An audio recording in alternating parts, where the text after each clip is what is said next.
Oke, bismillah, alhamdulillah, wassalatu wassalamu ala rasulillah. Kita bahas tafsir surat An-Nas. Ya, qul a'udzu birabbin nas, katakanlah aku berlindung kepada Robnya manusia. Nah, ini kita harus memahami bahwasanya diri kita ini memiliki banyak kelemahan sehingga butuh yang namanya perlindungan. Dan perlindungan yang kita butuhkan itu bukan perlindungan dari makhluk, bukan dari manusia, bukan dari ya siapa saja yang mungkin kita anggap kuat, kita anggap hebat. Tetapi perlindungan itu kita butuhkan adalah dari Allah Subhanahu wa taala. Jadi kita butuh kepada perlindungan Allah Subhanahu wa taala, sehingga di ayat ini Allah merintahkan kepada kita agar kita berlindung kepada Allah Subhanahu wa taala yang memelihara dan mengatur manusia. Kenapa di sini disebut manusia saja? Bukankah Allah itu Rabb semua, Rabbul Alamin? Nah, ini untuk apa? Menyesuaikan konteks yang akan dibahas di dalam surat ini, sehingga dikhususkan penyebutannya adalah manusia. Jadi qul a'udzu birabbin nas. Kemudian malikin nas, yang merajai manusia, yang menguasai manusia. Jadi manusia itu tidak hidup dalam keadaan bebas. Jadi dia terikat dengan aturan Allah Subhanahu wa taala, sang raja, ya, yang menguasai manusia. Jadi tidak boleh manusia kemudian hidup secara bebas tanpa aturan. Jadi siapapun manusia yang hidup di alam semesta ini, dia terikat dengan aturan Allah Subhanahu wa taala. Apalagi kita sebagai seorang muslim, tidak boleh kita hidup semau kita sendiri, ya, membuat aturan yang menguntungkan kita sendiri. Karena manusia pengennya apa? Aturan-aturan itu sesuai dengan hawa nafsunya. Nah, ini tidak boleh, ya. Jadi kita harus ingat bahwa kita ini dikuasai oleh Allah Subhanahu wa taala, dan ada aturan yang terikat dengan kita, yaitu aturan Allah Subhanahu wa taala yang harus kita patuhi. Kemudian ilahin nas, ya, sesembahan manusia yang hati kita itu terpaut kepadanya, yang hati kita itu cinta kepadanya, yang hati kita itu mengagungkannya, yaitu Allah Subhanahu wa taala. Kemudian apa? Min syarril waswasil khannas, dari keburukan bisikan al-khannas, jin. Ya. Apa maknanya di situ? Al-waswas itu bisikan yang dibisikkan oleh syaitan ke dalam hati kita. Jadi bisikannya sangat halus. Kemudian juga berupa lintasan-lintasan pikiran, khayalan-khayalan. Kita sering seperti itu. Padahal itu semua tidak ada hakikatnya, tidak ada kebenarannya. Jadi jangan sampai kita terbuai dan terbujuk rayu oleh bisikan syaitan. Kemudian al-khannas, khannas itu sebutan atau sifat untuk syaitan yang membisikkan kepada kita. Jadi khannas itu sekali-kali muncul, sekali-kali dia hilang. Kapan dia muncul? Kapan dia muncul?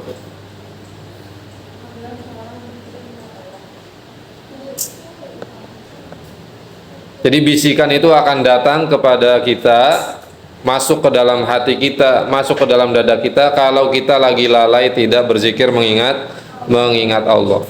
Jadi orang yang suka melamun, yang suka bengong, ini potensi didatangi oleh setan. Ya, dia akan mudah termakan bujuk rayu, bisikan, waswas dari syaitan. Ini bahaya. Ya. Jadi jangan banyak-banyak melamun, pikirannya kosong. Itu akan dimanfaatkan oleh syaitan, masuk ke dalam pikiran kita, masuk ke dalam hati kita, kemudian membisikkan sesuatu yang buruk, ya, yang akhirnya kita melakukan tindakan buruk, waliyadzubillah. Nah, apabila kemudian seseorang itu dia mengingat Allah Subhanahu wa taala, berzikir, maka setan akan lari, akan bersembunyi. Nah, jadi seorang yang dia tidak pernah terputus dari berzikir mengingat Allah, maka dia akan dijauhi oleh syaitan. Makanya Nabi SAW mengajarkan kepada kita untuk melakukan segala aktivitas itu ada apanya? Ada zikir dan bacaannya, supaya setan itu tidak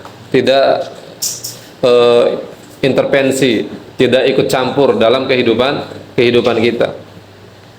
Nah, kalian keluar rumah bacanya apa? Hah?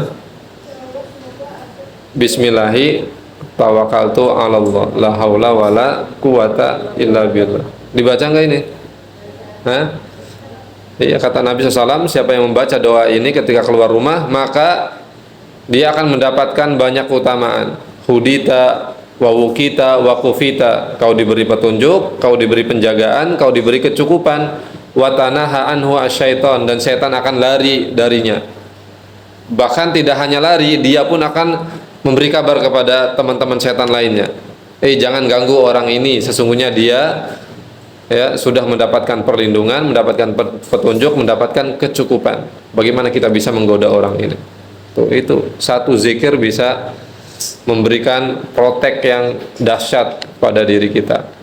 Apalagi kalau zikir itu kemudian tidak lepas setiap detik, setiap menitnya. Kita selalu menyebut, menyanjung, mensucikan Allah Subhanahu wa Ta'ala.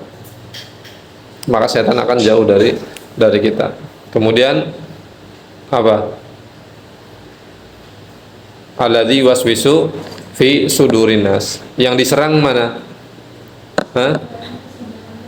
Nah itu. Jadi setan itu menyerangnya pinter dia. Titik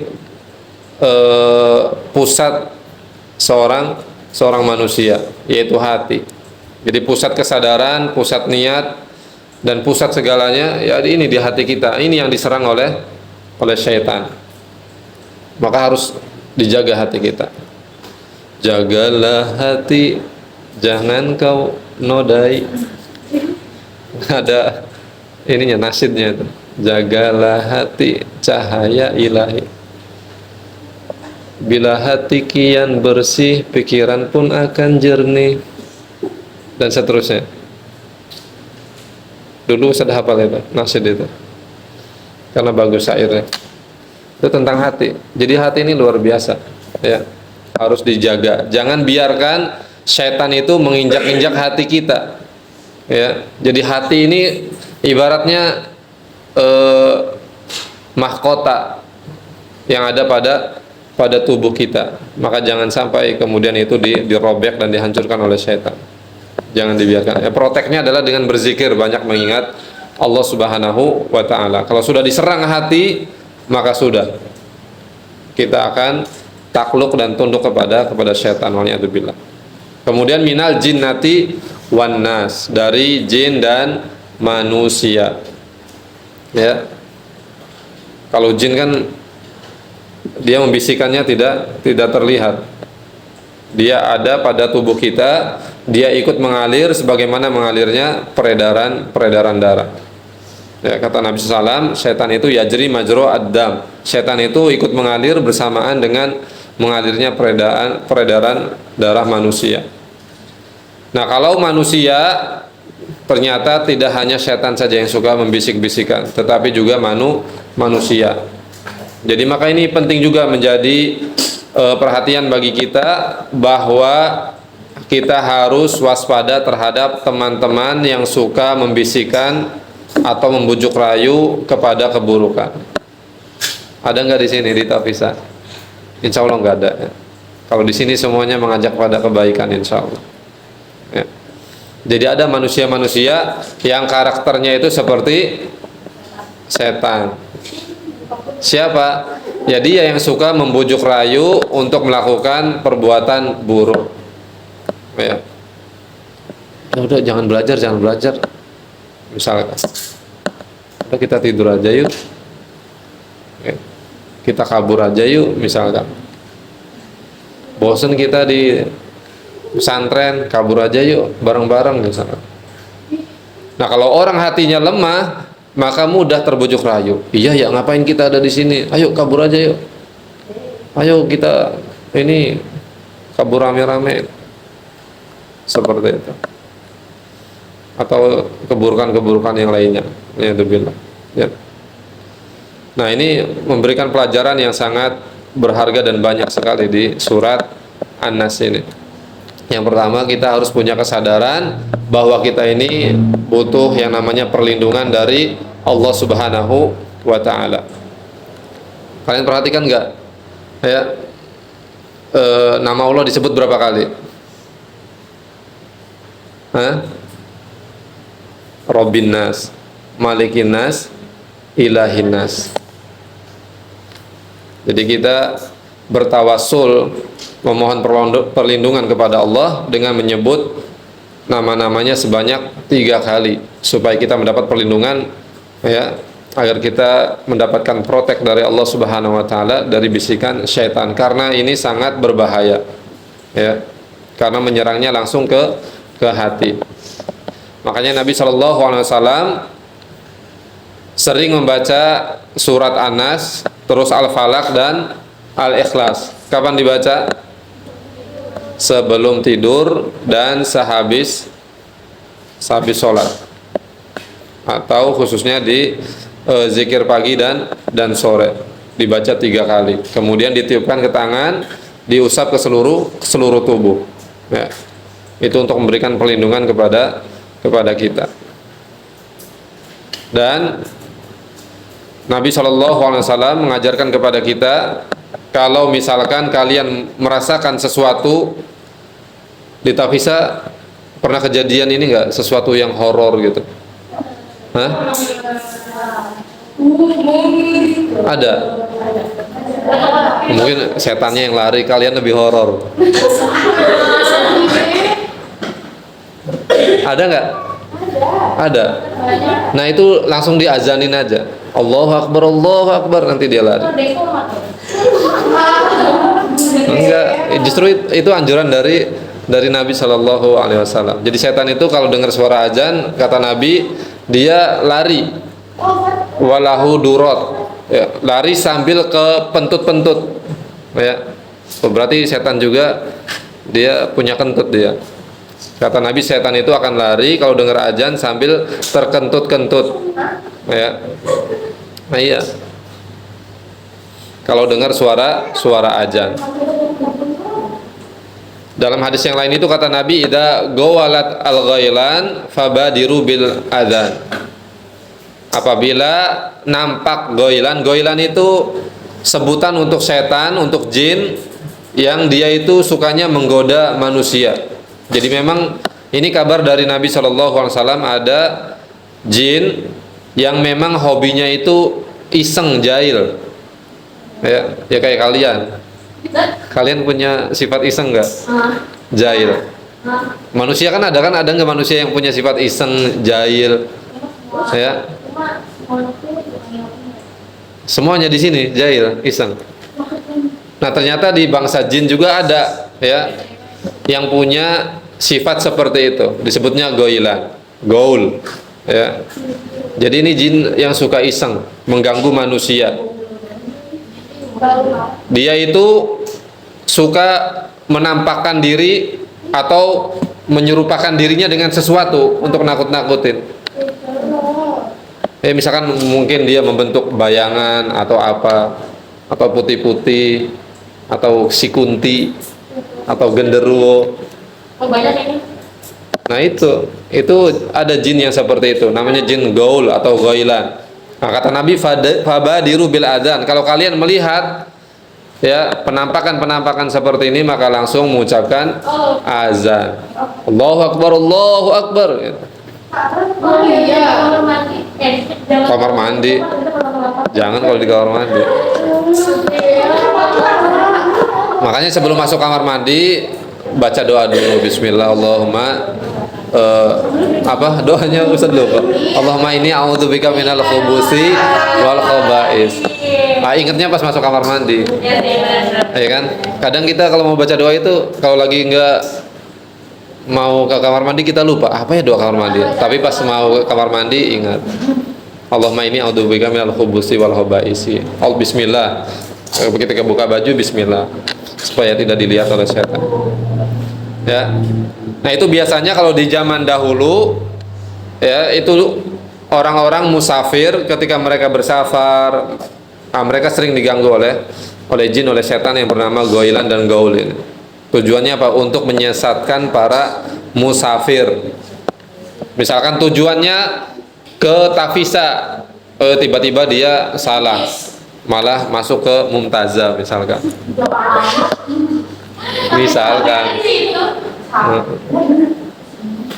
Mau ke South City, tahu-tahu nyampenya enggak, Kebon Bogor, Kebun Raya Bogor. Itu seperti itu. Si Goilan ini. Jadi dia ngeganggu orang-orang yang lagi melakukan perjalanan. Nah, ini nanti kita ke Bogor insya Allah. Maka banyak baca doa. Ya. Atau nanti kalian kan di sana malam-malam di Bogor ini, kalian lagi keluar, tiba-tiba ada si Goilan. Ya. Langsung nggak, kalian azanin saja, Allahu Akbar, Allahu Akbar, gitu. Atau bertakbir saja, Allahu Akbar, dia lari nanti, kamu juga lari, sama-sama lari. Nah, itu udah anjuran dari Nabi SAW. Nah, itu jadi setan itu banyak sifat-sifatnya. Nah, diantaranya tadi Goilan dan Gaul atau ini Khonas. Jadi kalau kita menyebut nama Allah, mereka akan lari dan mereka akan bersembunyi. Ya. Maka selalulah jaga hati kalian dengan banyak berzikir, mengingat Allah Subhanahu wa Ta'ala, supaya setan tidak masuk ke dalam hati kalian. Dan termasuk setan juga ada dari bangsa manusia, yaitu dia yang suka membujuk rayu, ya, yang suka menggoda agar kita melakukan perbuatan yang buruk. Dan hati-hati perempuan, ya, di luar sana banyak setan-setan buaya darat, ya, hidung belang, waliyadzubillah, nge-DM kalian, halo, pertama saya halo, assalamualaikum ukhti, boleh tahu namanya ukhti? Jangan dia langsung dibalas sama kalian, a'udzubillahi minasyaitonirrajim, gitu. Atau langsung di share tadi hadis Nabi, ya, apabila nampak setan maka segera azan, langsung kirim azan, suara azan, Allahu Akbar, Allahu Akbar. Nah,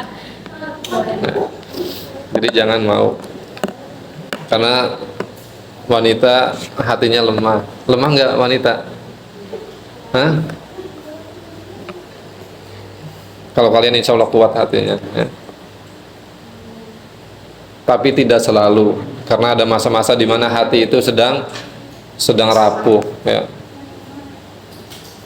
Takutnya pas lagi rapuh, kalian lagi ngelamun, lagi mikirin sesuatu yang aneh-aneh, tiba-tiba ada DM-an masuk dari si Joni. Wih, Joni nge-DM kalian, pas dilihat fotonya, wih, mirip opa-opa nih. Wah, langsung kena kelopak-kelopak. Bahaya, ya. Karena banyak di sana sempat viral itu, ada, ya, modusnya itu ikhwan, tapi ternyata dia cuma sekedar itu doang, apa namanya, untuk kepuasan dirinya, tidak boleh. Ya, jadi banyak wanita-wanita di sana yang kemudian menceritakan pengalamannya, tertipu dengan modus ikhwan yang nampaknya soleh, nampaknya ini hanya kenal melalui media sosial, tapi ternyata di dunia nyata, realita, dia tidak sesoleh media sosialnya, waliyadzubillah. Dia harus cek dulu, ya. Kalau nanti ada seseorang yang datang kepada kalian, mengetuk pintu rumah kalian, cari tahu dulu. Assalamualaikum. Wih, udah postur bagus banget, ya. Ternyata pengantar paket, tapi isinya mahar untuk kalian dari abang-abang. Oke, ya, barakallahu fikum jami'an. Sudah